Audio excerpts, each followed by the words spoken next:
beggar gitu Hmm. ya. Kan ini pasti ada banyak Hmm. lah yang nggak asing gitu ya sama kata-kata beggar. Tapi tuh kadang ada Hmm. yang nggak ngerti juga gitu karena aku sendiri juga apa nih beggarnya kalau aku pribadi baru tahu dan baru dengar gitu. Mungkin kalau dari Kak Eros Hmm. bisa menjelaskan gitu sebenarnya definisi dari beggar itu apa sih gitu.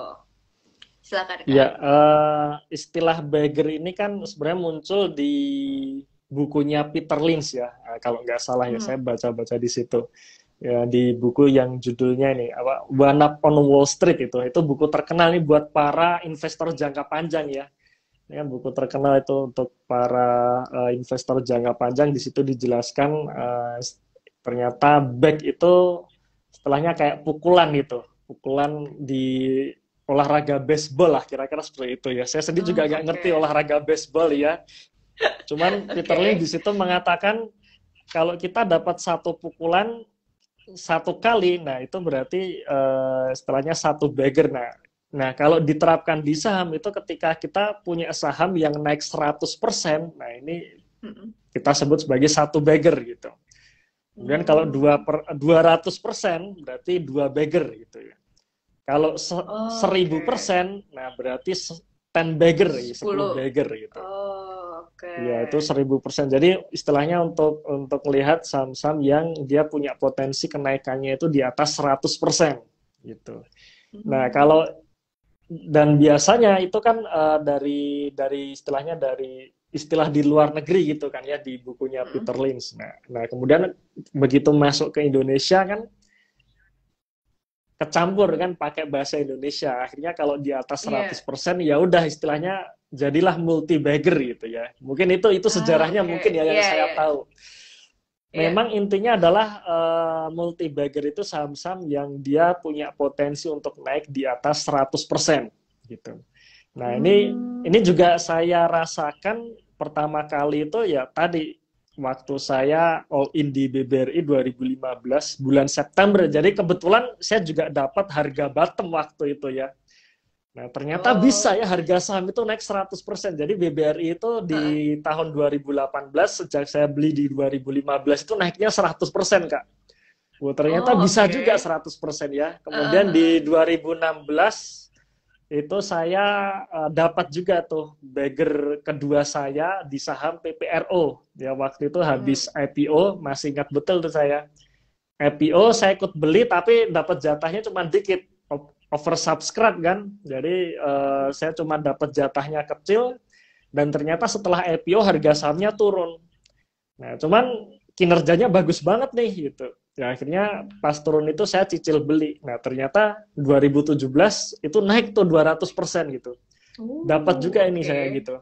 Nah, ternyata waktu itu saya juga klik, oh ternyata bisa ya kalau saham ini kita cari cuan itu yang gede sekalian gitu. Walaupun Ya. jangkanya panjang, tapi kalau Mm. potensinya gede, ya ini bagus juga itu daripada kita yang tiap 2 hari 3 hari melakukan trading yang cuma 5% diambil 10% diambil, Ya, kenapa ya. nggak kita beli aja gitu Maksimalkan ya, gitu ya. maksimalkan ya, jangkanya nggak panjang nggak apa-apa, agak Mm-mm. panjang tapi secara cuan gede juga gitu ya. seratus Iya, persen betul. itu kan gede juga kan, 100% walaupun jangkanya mungkin 2 tahun 3 tahun kan tetap oke Mm-mm. juga gitu kan. Nah, Iya. ternyata bisa tuh gitu. Nah di situ apa dan ternyata karena istilahnya sudah tahu caranya ya, oh saham-saham yang punya potensi bagger itu ini akhirnya apa namanya, di situ saya istilahnya saya di investor ini bersama teman-teman bersama tim, nah kita sharing nih gimana sih caranya dapat dapat saham bagger gitu. Nah jadi dari pengalaman Hmm. saya sharingkan gitu kak, gitu itu Oke, ceritanya oke. ya. Nah, kalau misalkan tadi kan ya kakak udah ngejelasin gitu kayak misal tadi tuh contoh kayak BBRI yang tiba-tiba beggar banget atau sampai bahkan sampai 200% gitu ya. Itu gimana sih Hmm. Kak kayak analisanya caranya gitu gimana gitu. Gimana kita bisa stock picking yang atau bisa ngelihat saham yang bakal beggar gitu. Itu tuh cara nganalisanya kayak gimana gitu. Kok bisa? Karena mungkin kan gak semua orang bisa atau kayak mungkin kayak kakak gitu ya, kayak tiba-tiba oh lagi untung aja nih, lagi laki gitu ya, kayak tiba-tiba dapatnya sahamnya yang beggar, tapi pasti aku yakin itu kan ada analisanya gitu. Nah kalau Iya, dari kakak mungkin kakak bisa share gitu gimana caranya biar kita tuh bisa tahu oh ini saham yang ini bakal beggar, yang ini bakal beggar, gimana tuh? iya. Oke, jadi apa namanya, kalau kita ngelihat saham-saham yang punya potensi naik 100% ini kan tipenya juga macam-macam tuh, Kak. Ya kan? Ada Mm-mm. yang dia saham yang biasa kita sebut saham gorengan gitu kan. Ini kan juga cepet nih, Iya. bahkan begernya lebih cepet nih. Seminggu bisa Iya. 100% gitu kan. Nah, tapi Hmm. ada saham-saham yang dia naik satu bagger ini karena ya memang sewajarnya dia naik 100% dari harga sekarang gitu. Nah, kita pilih yang mana Hmm. gitu kan. Oke. Nah, kalau saya prefer ke yang kedua ini. Cari saham yang memang sudah Hmm. sewajarnya dia itu layak dihargai untuk 100% dari harga sekarang gitu. Nah, jadi Hmm. istilahnya dari tipe dua saham itu pilih yang mana dulu gitu. Nah, saya pilih yang kedua ini. Nah, kalau yang kedua ini saham yang memang sudah sewajarnya dia naik 100%, nah ini butuh jangka panjang. Tapi kalau kita mau ke Hmm. saham tipe-tipe gorengan, ya boleh-boleh aja gitu kan. Boleh-boleh aja, tapi resikonya kan beda gitu ya. Ya, jadi Mm-mm. harus ngerti juga gitu. Jadi nggak ada salahnya kita mau masuk ke saham gorengan pun nggak ada salahnya sepanjang kita ngerti dan tahu gitu kan. Ngerti dan tahu caranya, tahu resikonya. Seperti itu. Nah, untuk yang case kedua ini ya, saham-saham yang gimana sih caranya cari saham-saham yang memang dia sudah sewajarnya dihargai 100% dari harga sekarang, ya pertama kita harus punya mindset yang benar dulu. Nah, mindset yang benernya adalah mindset investasi gitu ya. Investasi dalam artian time horizonnya harus panjang dulu nih gitu. Mm-mm. Nah, jadi jangan mengharap untuk kita beli saham sekarang, minggu depan atau bahkan 6 bulan lagi dia harus naik 100%. Nah, itu salah itu. Nah, itu mindset yang Oke. salah gitu ya. Jadi memang harus jangka panjang dulu. Nah, time horizonnya Oke. harus panjang dulu. Nah, Mm-mm. time horizon panjang itu berapa lama sih?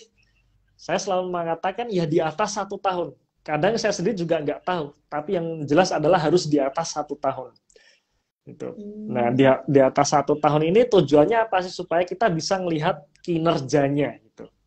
Nah, jadi yang pertama kita punya time horizon yang panjang. Nah, yang kedua Mm-mm. kita melihat kinerjanya, alias kita Kinerjanya. cari perusahaan-perusahaan yang kinerjanya bagus. Ya, kinerjanya Oke. bagus, kinerjanya yang super gitu, Yang yang sudah super kredibel yang juga lah ya, Kak. ya betul. Dalam artian memang dia sudah istilahnya kita ini punya keyakinan loh kalau memang ke depan ini Mm-mm. kinerja perusahaan ini tuh bagus itu, bagus dan akan Bagus. terus growth gitu.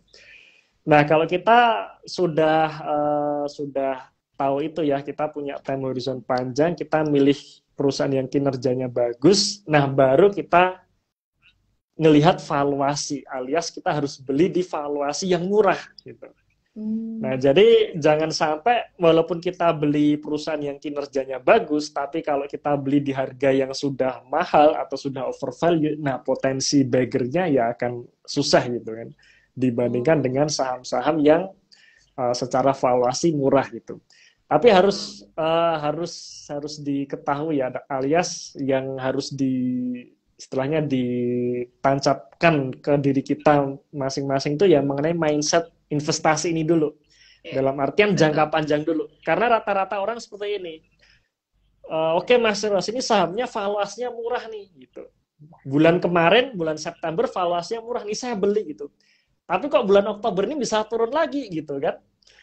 Berarti gimana? Nggak jalan dong. Nah ini berarti mindsetnya masih Ya. salah ini gitu kan? Mindsetnya salah dalam Ya. artian valuasi murah itu bukan berarti bulan depan harga sahamnya akan langsung naik, bukan seperti itu. Bahkan bisa juga kita udah beli di valuasi yang murah, bulan depan masih akan turun lagi, itu masih bisa gitu, akan tetap terjadi juga gitu. Kalau misalkan market sedang jelek kayak seperti ini kan, Ya. mau sebagus apapun kinerja perusahaan, ya pasti harganya turun gitu. Tapi nanti ketika jangka panjang, pengalaman saya dalam jangka panjang itu harga akan balik lagi ke kinerjanya gitu. Jadi di sini harus ngerti mindset jangka panjang itu seperti itu gitu. Jangan kok langsung kemarin bulan September bilang murah, tapi ternyata bulan Oktober tetap aja nyangkut, Mas Eros gimana sih ini? Nah ini berarti mindsetnya yang masih belum tepat gitu. Oke, harus baik-baik sabar ya Kak intinya ya. Iya, sabar ya. Jangka panjang itu memang lebih ke kesabaran gitu.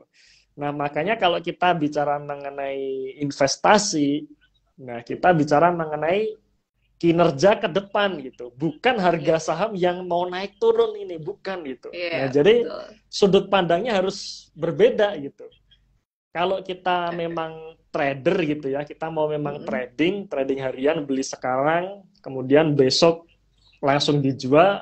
Nah, fokus ke pergerakan harga saham itu oke gitu. Tapi kalau kita memang niatnya investasi jangka panjang, ya harga saham mau naik turun dalam harian itu ya dibiarin aja gitu. Yang penting kinerjanya seperti apa gitu. Nah, itu dua sudut pandang yang berbeda kan, namanya harus pahami dulu gitu. Karena kalau kita istilahnya bicara mengenai jangka panjang, tapi ngelihat baru 1 bulan harga saham turun langsung protes, ternyata investasi itu tetap nyangkut dan sebagainya. Nah, berarti mindsetnya yang masih salah itu. Gitu Kak, iya. Oke. Nih ada yang nanya nih Kak, pernah nggak dengan metode DCA tetap dapat bagger? Pernah nggak tuh Kak? Ya, kalau DCA saya nggak pernah pakai. DCA ini kan kita nabung rutin kan ya. DCA dollar cost averaging buat teman-teman yang mungkin baru istilahnya nggak ngerti istilah DCA itu. Nah, DCA itu dollar cost averaging itu nabung setiap bulan di hari yang sama gitu kan. Misalkan tanggal 1 beli saham BBRI setiap tanggal 1, entah harga sahamnya naik atau turun, pokoknya beli terus gitu kan. Nah, itu kalau misalkan kita ya kalau buat saya ini sudut pandang saya aja, menurut saya kurang tepat sih itu, kurang tepat. Kalau tanggal 1 pas harganya mahal ya jangan dibeli gitu. Tapi kalau setiap tanggal 1 harganya masih murah ya beli terus nggak apa-apa gitu. Nah, jadi ada waktu kita harus ngerem beli. Ya misalkan kita anggap salah satu saham X itu. Kita udah analisa harganya murah, ya sepanjang belum naik beli terus nggak apa-apa gitu. Beli terus setiap bulan nyicil beli nggak apa-apa. Ini seperti misalkan bulan September kemarin beli, bulan Oktober kita ngelihat wah harga sahamnya makin turun nih. Nah kita beli lagi itu nggak apa-apa sepanjang kinerjanya baik-baik saja gitu ya. Nah tapi nanti kalau misalkan harga sahamnya udah naik, ya kita pilih saham yang lain yang belum naik gitu. Itu lebih oke sih menurut saya, lebih maksimal dibandingkan kalau kita beli saham di harga berapapun ya. Itu soalnya saya sendiri juga ini belum pernah sih untuk melakukan DCA terus dalam jangka panjang, belum pernah. Beli bertahap iya, beli bertahap. Jadi bulan ini saya beli 5% dulu gitu ya. Bulan depannya saya tambah lagi 2% kalau belum naik gitu. Sampai 15% sepanjang valuasinya masih murah gitu, saya melakukan itu gitu. Cuman kalau harganya udah naik ya nggak saya beli lagi gitu. Saya pindah beli saham yang lain lagi gitu. Itu jadi DCA-nya jangan kaku. Ya jangan kaku ke DCA setiap tanggal 1 gitu, pokoknya beli terus gitu ya. Itu menurut saya kurang tepat. Ya sepanjang harganya masih murah nggak apa-apa beli, tapi kalau harganya sudah mulai naik dan mulai kenceng ya jangan dibeli, beli saham yang lain aja gitu. Itu menurut saya lebih oke sih, ya. Oke, I see. Berarti emang kuncinya tuh belinya pada saat harganya murah ya Kak ya? Iya betul, harganya murah kita bisa beli. Nah, aku mau nanya nih Kak, kemarin kan aku nih sempat ngeliat di postingan IG KR sendiri gitu ya, soal kinerja Porto Kakak yang turun nih. Nah, mungkin Kakak bisa ceritain dulu awalnya sebabnya tuh kenapa sih kok bisa nih si Porto Kakak ini turun gitu. Ya, oke. Nah, jadi ini juga penting buat teman-teman pahami juga ya. Artian dalam kita mencari saham bagger, yes kita akan mencari saham bagger, tapi nanti dia akan naik 100% itu nggak barengan. Nah, itu dulu. Nah, jadi jangan berharap saya beli saham A potensi naik 100% nih tahun depan. Saham B juga 100%. Jadi kalau saya beli 10 saham bulan ini, Nanti tahun depan naik 100% semua gitu. Nah, itu harus itu kok kayaknya susah banget gitu ya. Saya ada nih setiap tahun saham-saham yang naik 100% itu ada, tapi nggak semua gitu. Misalkan dari 10 ini ya mungkin tahun ini hanya 2 atau 3 saham aja gitu kan yang naik 100%. Yang 7 ya nanti, bisa jadi nanti. Jadi hari ini tahun ini akan nyangkut dulu gitu. Nah, itu kejadian. Nah, maka dalam hal kita menyusun portfolio, nah kita juga harus ngerti mengenai goal-nya. Nah, goal-nya ini bukan 100% gitu ya, tapi goal-nya adalah cukup beat the market alias cukup mengalahkan market. Nah, itu dulu. Jadi cari saham yang potensi naik 100% iya, tapi nanti dalam kita menghitung kinerja portofolio kita jangan mengharapkan langsung naik 100% portofolio kita di tahun ini. Jangan. Tapi goal-nya adalah mengalahkan IHSG aja nih. Nah, jadi kalau IHSG misalkan di tahun ini, kalau posisi sekarang IHSG udah balik lagi ke harga awal tahun ya, level awal tahun. Yeah. Tapi misalkan nih,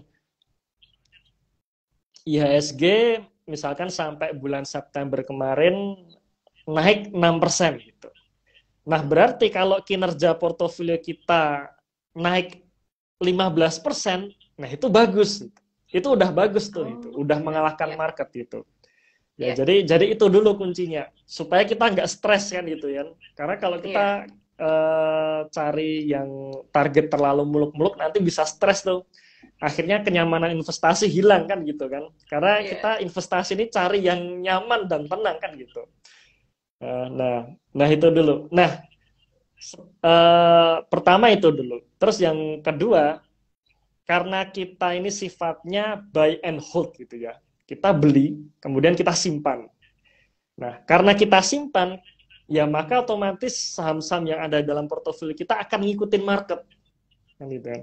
Jadi kalau market sedang euforia, market sedang trend bullish, ya harga saham di dalam portofolio kita bisa aja juga ikut bullish gitu, hal yang wajar gitu ya.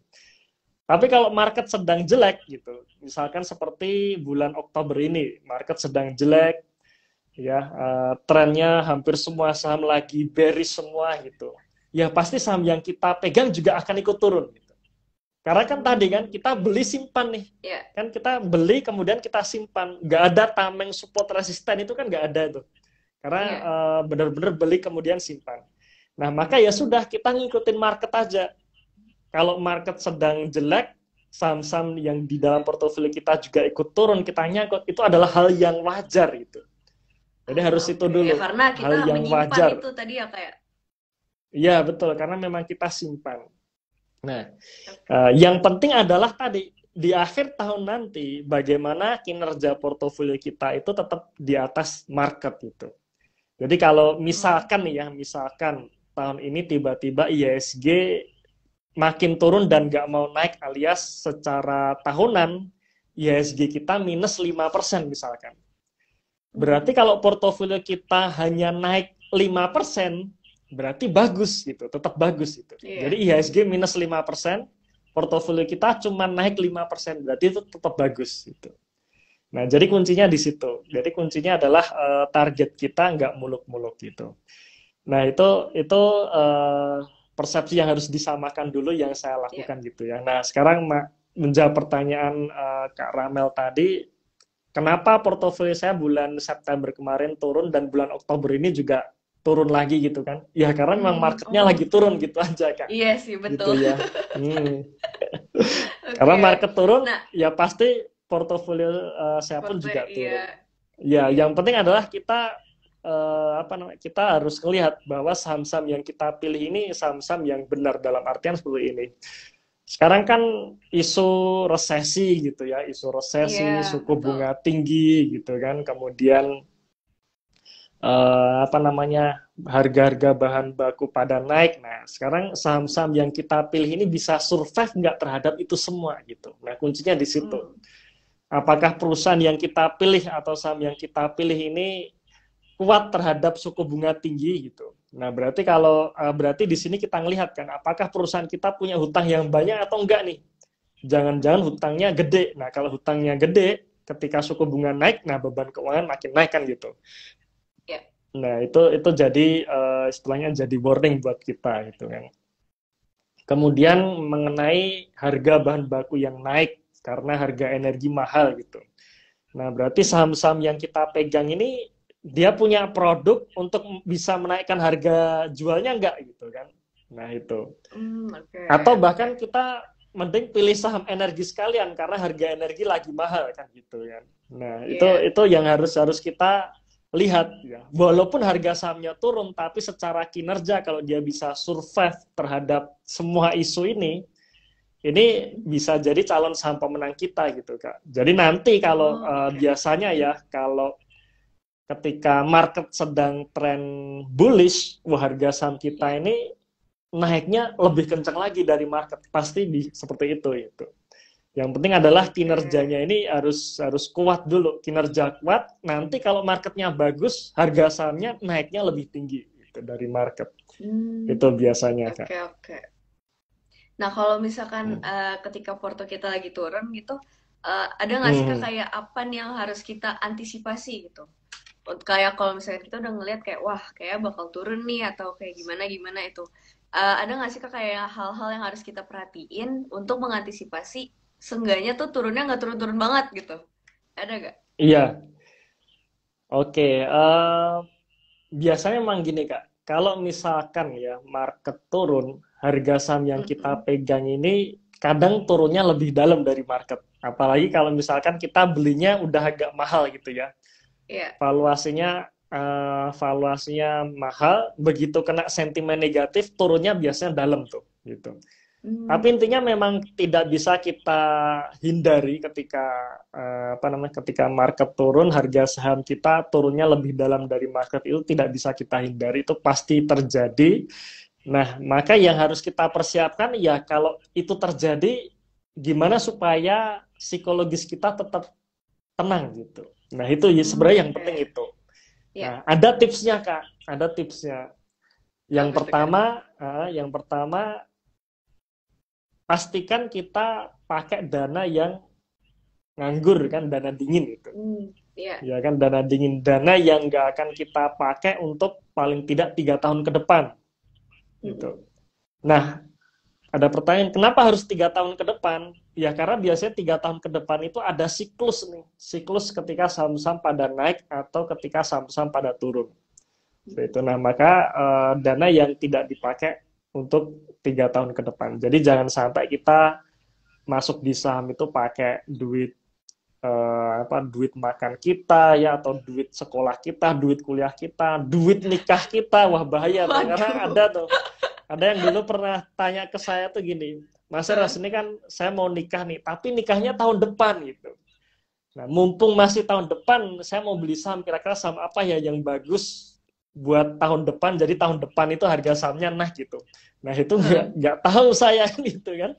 Nggak tahu saham apa yang akan bakalan naik tahun depan apa, saya nggak tahu. Kalau udah Iya. tahu mah saya jual rumah, jual mobil, beliin semua di saham itu kan gitu kan. Nah, itu bahaya banget gitu. Ya kalau tahun Hmm. depan marketnya bagus kan itu. Tahun depan Iya kalau bener. marketnya bagus ya. Kalau ternyata tahun depan terjadi crash lagi gitu. Iya. Nah, bisa-bisa kita nggak jadi nikah kan gitu Gak kan. jadi nikah. Iya, iya. Nah, makanya dana dingin ini penting. Jadi jangan pakai dana-dana seperti itu ya. Walaupun masih Mm-mm. tahun depan gitu, jangan gitu. Jadi benar-benar Iya. dana yang nggak kepake gitu.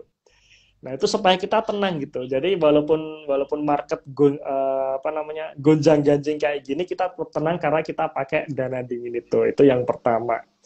Kemudian yang Oke. kedua, tadi ya dalam men-set goal itu ya jangan terlalu muluk-muluk gitu. Cukup bagaimana portofolio kita itu mengalahkan market aja, itu sudah oke gitu. Ya memang dalam kita memilih Oke. saham, kita akan cari nih saham yang punya potensi naik 100% gitu kan. Saham yang punya potensi naik satu bagger gitu.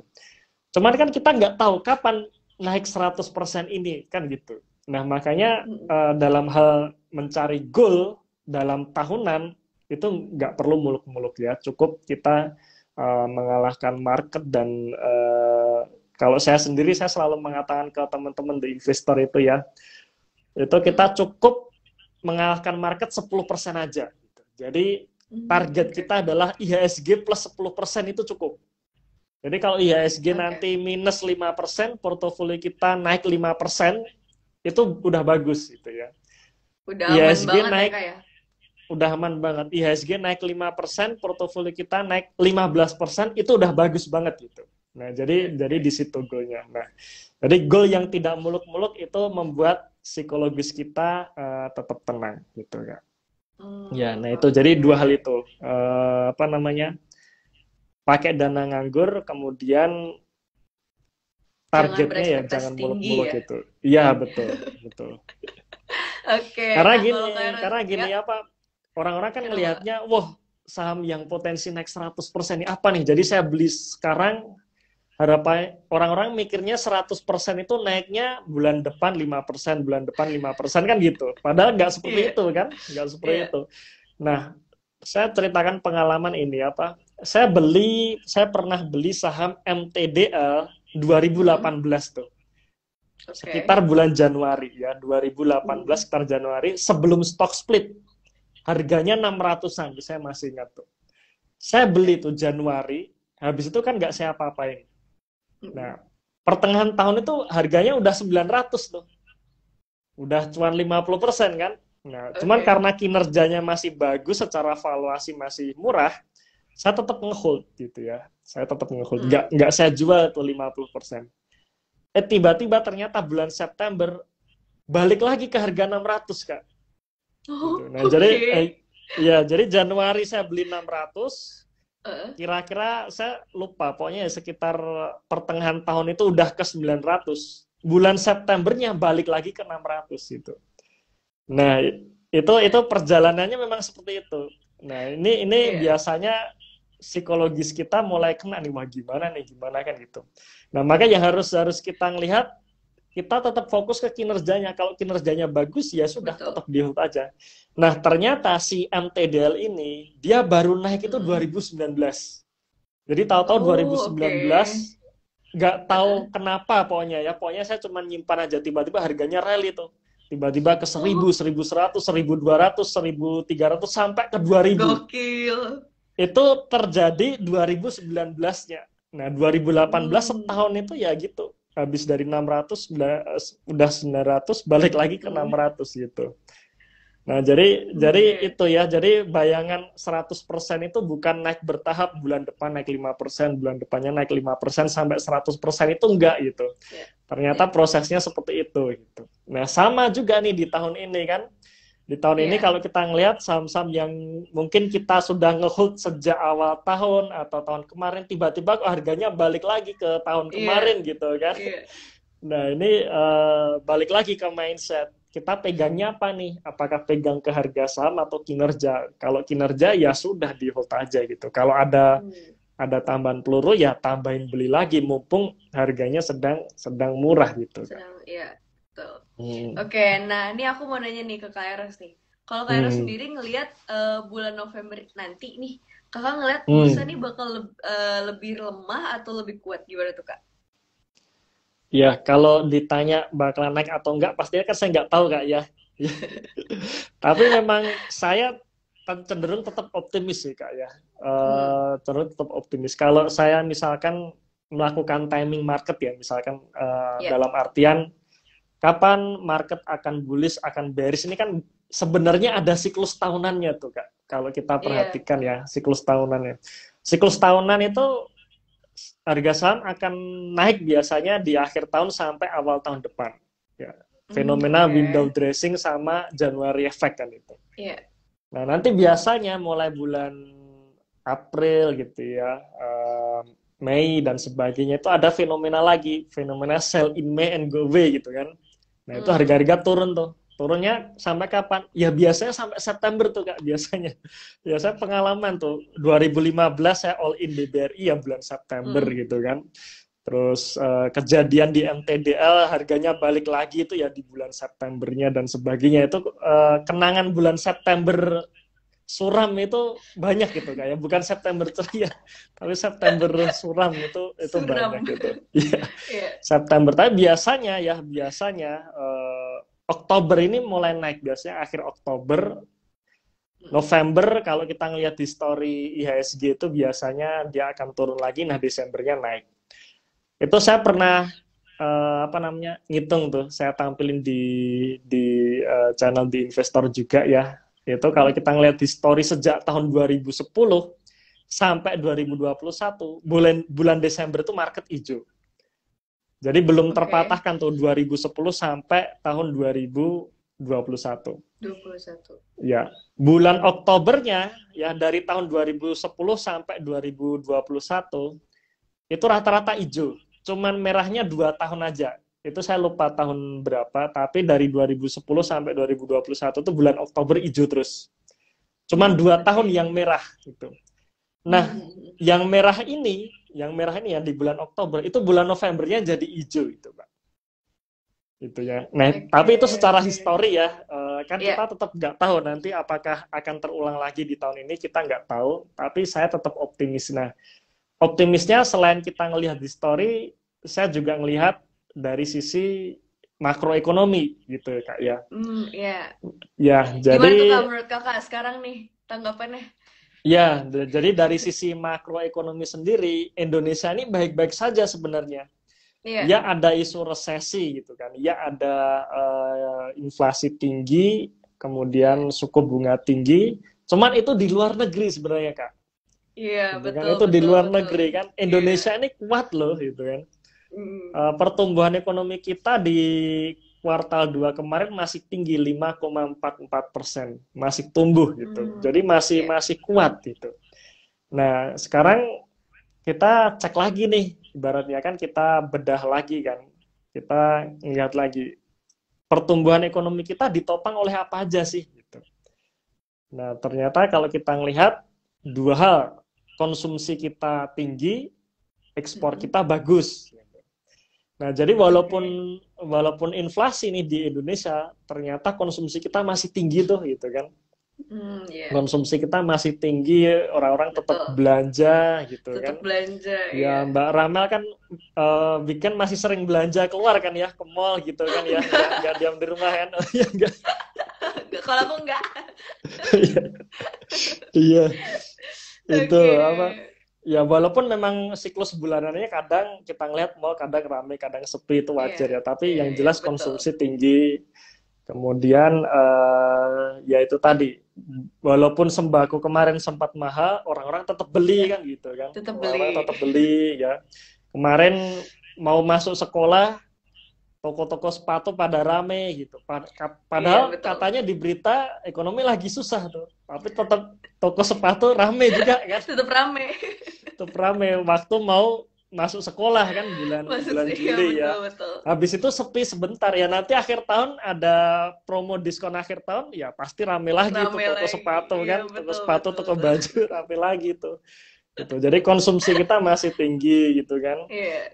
Terus, nah kemudian yang kedua di sisi ekspornya.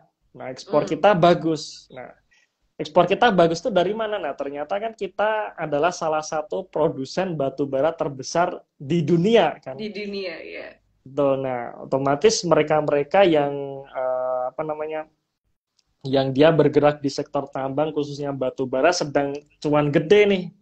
Iya. Kenapa? Karena dia ekspor. Harga batu bara sedang tinggi. Dolarnya naik kan gitu. Sekarang kan dolar naik Iya. tuh 15.500 Iya. ya. Udah ketiban untung tuh. Udah harga batu bara tinggi, dia ekspor pembayaran dapat dolar gitu. Dolarnya sedang mahal ya udah dia dapat cuan gede. Nah, efeknya apa? Efeknya juga nanti bakalan duit itu akan ke sektor yang lain juga gitu. Jadi Oke. jadi orang-orang yang udah cuan-cuan dari tambang ini ya, mereka Mm-mm. juga pasti akan larinya ke sektor yang lain. Ya, saya tanya nih salah satu teman saya kan ya yang salah satu kerja di salah satu perusahaan batu bara terbesar ya di Indonesia Mm. ini kan. Teman saya bilang, wah Ros, tahun ini tuh bonus terbesar saya sepanjang saya kerja gitu kan. Wah, banyak duit nih lagi gitu kan. Nah, terus biasanya mereka-mereka yang punya duit ini larinya kemana ya? Kan pasti dia akan tetap beli beli sesuatu. Nah, biasanya orang Iya. orang punya duit itu apa sih yang dia beli? Ya biasanya rumah dan mobil kan gitu kan. Iya, iya. Ya, rumah dan mobil, rumah baru, mobil baru, renovasi rumah dan sebagainya kan itu. Ya, jadi otomatis nanti ekonomi akan jalan gitu. Jadi menurut saya fundamental Indonesia ini kuat gitu. Apa dilihat dari histori biasanya naik di akhir tahun, dilihat dari fundamental biasanya dilihat dari fundamental secara makroekonomi Indonesia ini kuat gitu. Jadi saya tetap optimis akhir tahun ini tetap akan naik gitu ya. Kan Ya, dan kita doakan sama-sama ya biar kejadian kan gitu ya. Kalau kejadian kan kita semua seneng kan gitu ya. amin. Amin gitu. Iya. Oke, nah nih aku Hmm, mau nanya nih Kak, ke Kak Eros. hmm. Kalau misalkan ngeliat kan sekarang market juga lagi lumayan turun ya. Nah kalau menurut Kak Hmm. Eros tuh ada nggak sih yang perlu diantisipasi gitu sama investor yang belum fully price gitu di market? Berarti dalam artian dia masih pegang cash ya kak ya. Dia belum belum Iya, belanja semua gitu kan ya. ya. Ya kita manfaatkan sih. Nah, memang kadang gini kan kita juga sering lihat, saya juga sering baca koran itu. Waktu market Mm, turun kemarin kan, wah perbanyak cash itu. iya, Nah, perbanyak cash ini harus harus dilihat juga. Perbanyak cash ini maksudnya gimana? Nabungnya makin banyak atau jual saham kan itu. Nah, kalau jual oke. saham saat kondisi crash, kalau kita bicara mengenai investasi jangka panjang, ya ini kurang tepat menurut saya. Ya misalkan nih, Oke. apalagi kondisi sekarang ya, IHSG udah Iya, 6.800-an, kita baru mau jual, ya kayaknya telat kan gitu.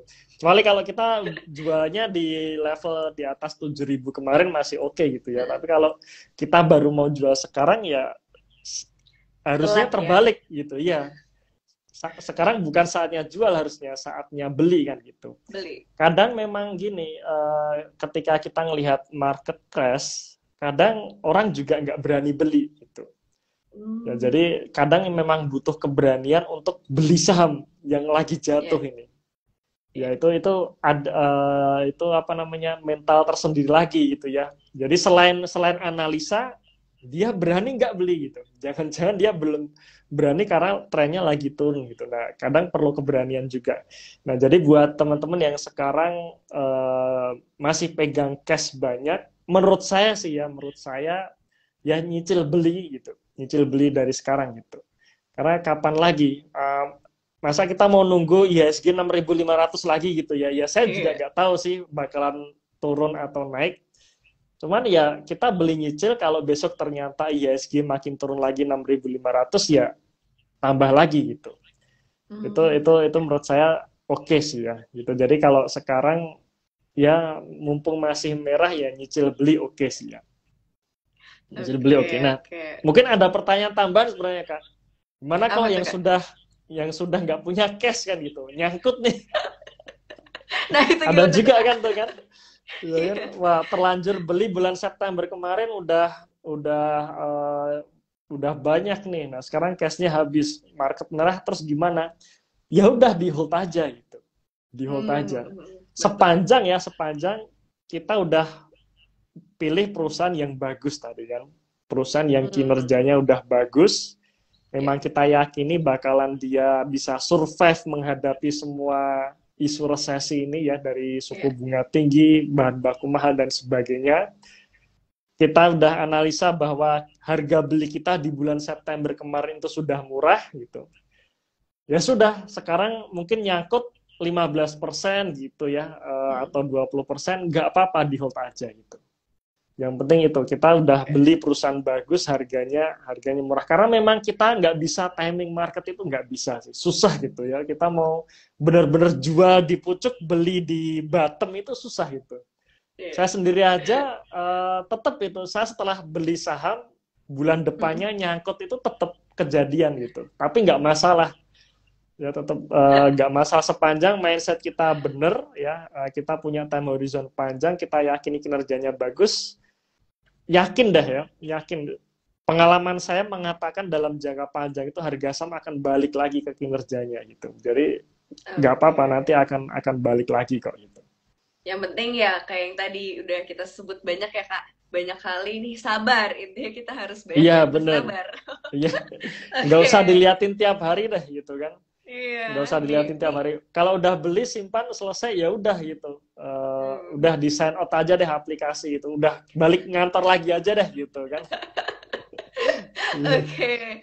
Hmm. Kalau dari Kairos ada nggak sih Kak kayak tips jitunya gitu biar kita tuh bisa kuat dalam wave market yang sekarang ini lagi cukup volatil lah ya. Ada nggak tuh Kak tips jitunya nih? Iya, ya tips jitunya Kak, market volatile itu pasti akan terjadi gitu ya. Jadi nggak bisa kita Mm-mm. hindari, wave market nggak bisa kita hindari. Ya. Tips jitunya ya tadi, kita yang paling penting ya, menurut saya ya mengenai mindset tadi ya. Ya. Mindset tadi itu harus benar dulu. Dalam artian kita memang memang lagi investasi atau trading sih itu. Itu harus harus kuat dulu. Harus kuat. Ya, kalau memang kita trading, ya kita harus disiplin dengan support resisten kan gitu kan. Ya. Kan ada eksekusi kalau misalkan udah nembus resisten atau support mau dijual atau beli kan harus disiplin di situ. Ya. Gitu. Jadi fokus ke pergerakan harga saham. Tapi kalau memang niat kita adalah investing, ya kita fokus saja ke kinerjanya gitu. Dalam artian mau harga naik atau turun, biarin aja gitu. Nyangkut 10% nggak apa-apa gitu. Nyangkut 15% nggak apa-apa gitu. Ya itu hal yang nggak bisa kita kita hindari ya. Dan Ya. kalau memang investing karena memang kita beli dan simpan, ya pasti akan mengikuti market. Jadi mindset itu harus harus benar dulu. Harus betul ya. Ya harus benar supaya kita nggak salah pakai metode analisa apa kan gitu. Karena rata-rata juga pada salah nih, niatnya investasi jangka panjang gitu kan. Tapi Ya. pakainya foreign flow gitu, asing masuk atau keluar gitu. Nah ini berarti nggak match gitu kan, Ya. nggak match itu ya.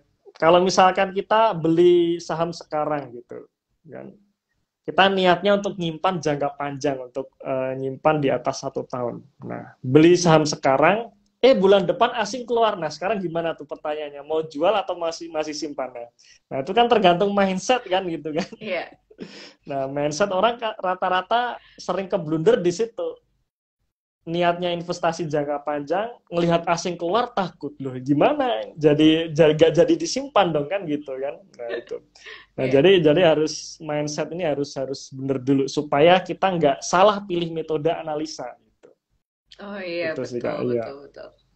Oke, nah mungkin nih karena sebentar lagi kayak kalau setahu aku tuh beruju aduh aku jadi bingung nih mau ngomong apa nih tadi kita udah kebanyakan ngobrol soalnya. Ini mungkin aku pertanyaan terakhir aja deh kalau dari aku. Iya, silakan. Dari Kak Eros, aku minta 3 rekomendasi saham mungkin Kak yang bisa Kakak share. 3 rekomendasi saham ya Kak ya. Wah ini pertanyaan Saat berat nih ini. sebenarnya nih. Hampir semua orang kalau ditanya tuh pasti jawabnya gitu ya. Pasti Pertanyaan terakhir berat itu. nih. Iya. Ya dan biasanya Oke, Kak. pertanyaan terakhir itu ya rekomendasi saham Iya. apa gitu ya. Iya.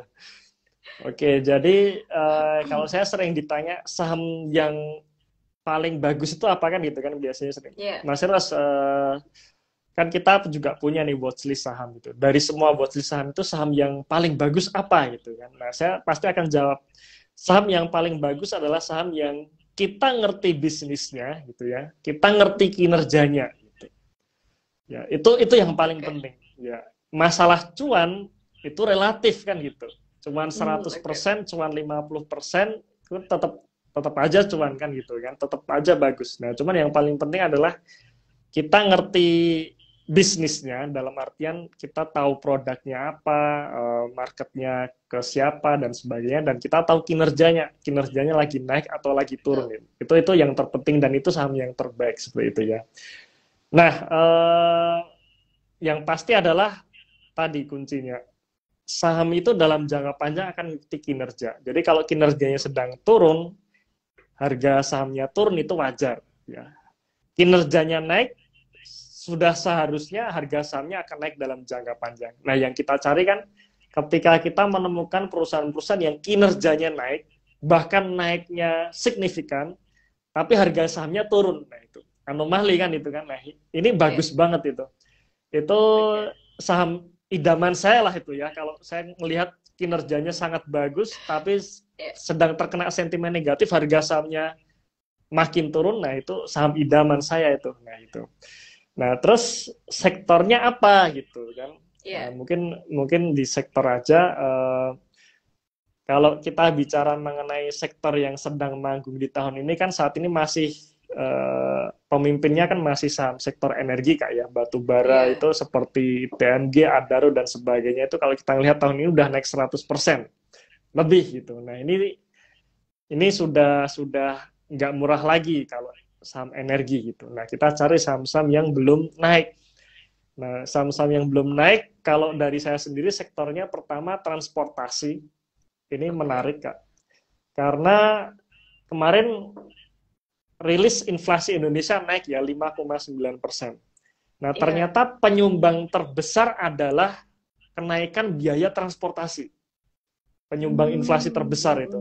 Ternyata kenaikan bahan pangan, kemudian kenaikan apa namanya dan lain-lain ya, itu ternyata nggak sesignifikan kenaikan biaya transportasi.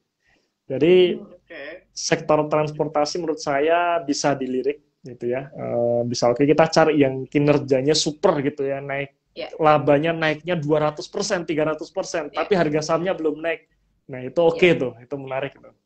Yang transportasi, kemudian bagaimana dengan consumer goods ya? Consumer goods Mm-mm. kan katanya saham kebal resesi gitu ya. Betul, Iya. saya juga setuju.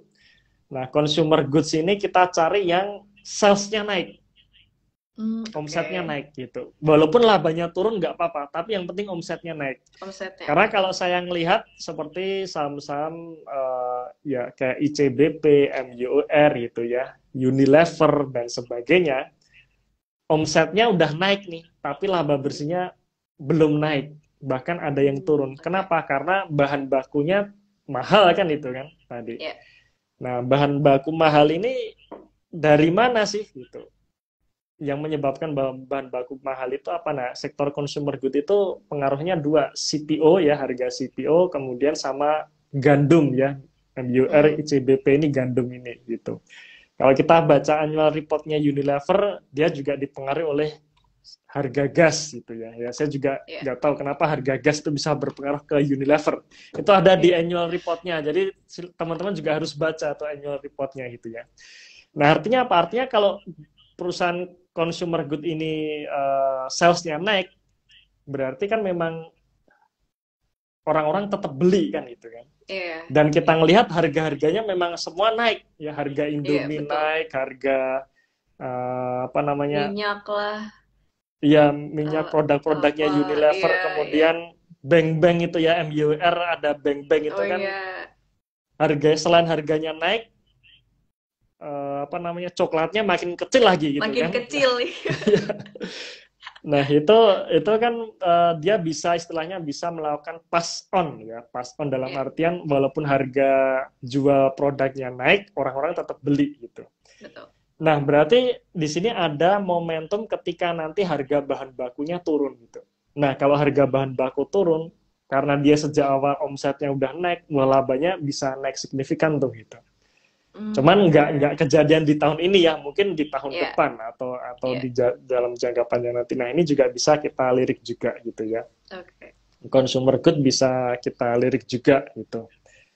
Ya mungkin dua dua sektor itu oke sih Kak, termasuk saham-saham yang saya sebutkan tadi menurut saya bisa dilirik. Tapi sekali lagi ya bagi teman-teman yang nonton dianalisa ulang gitu ya, Ya. jangan Jangan jangan ditelan hanya mentah-mentah ya, ditelan teman-teman mentah ya. langsung besok beli ini itu wah repot juga nih. Oke, wah ini Iya, kita udah sejam nih, apa ngobrol banyak ya. Nggak kerasa ya asik nggak juga nih ya ngobrol nggak sama kerasa Kak Eros juga ya. ya. Ya, Iya. Terima kasih banyak ya oke Kak oke. Eros sudah sharing-sharing sama Oke, baby-baby makasih Mbak semua. Rahma udah di Sharing-sharing sama invite kita. juga nih. Ya, udah diundang Iya. ke teman-teman baby ini ya, biar bisa makin kenalan, biar tambah temen gitu. Iya. Iya. Iya. Nah, buat baby-baby ya dan teman-teman yang lainnya, kalau misalkan kan ini kita belum ada sempat Q&A ya. Kalau mungkin emang mau Hmm. bertanya banyak soal investing, boleh langsung follow ke IG-nya di investor_id ya.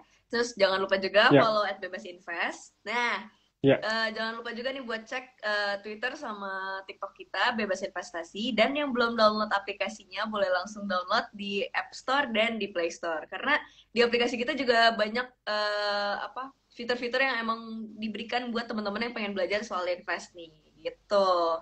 Oke, buat Kak Eros, terima kasih banyak, sukses selalu ya Kak buat ya, investor yang makasih Kak baik. Ramel. Terima kasih banyak, aku Ramel pamit undur diri ya, see you next week baby. Ya. Thank you Kak.